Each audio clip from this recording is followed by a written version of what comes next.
মা শাশুড়ির মধ্যে পার্থক্য অনেক আছে। কোনো মেয়ে যখন শ্বশুর ঘর থেকে মায়ের ঘর আসে তখন মা 5 তরকারি করে রাখে যে আমার মেয়ে খাবে।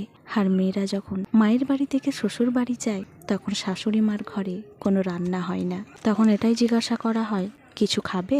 কিন্তু মায়ের বাড়ি এলে মা কখনো জিজ্ঞাসা করে না মেয়েকে যে কিছু খাবে, এটাই বলে জলদি জলদি মুখ হাত পা ধুয়ে নিয়ে খেতে বস, ভাত বেড়েছি।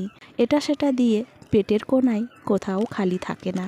আর মায়ের বাড়ি থেকে শাশুড়ির ঘর গেলে পেটের কোনা সবটাই খালি থাকে। মা আর শাশুড়ির মধ্যে অনেক পার্থক্য আছে।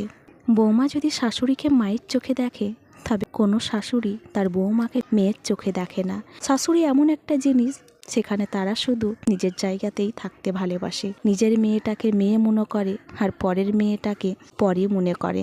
তারা কখনো বৌমার সুখে সুখী হয় না, বৌমার কষ্টতে সুখী হয়।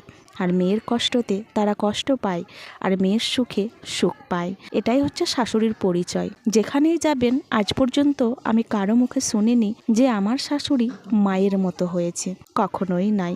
কারণ পরের মা কখনোই আপন হয় না, পর পরই থাকে।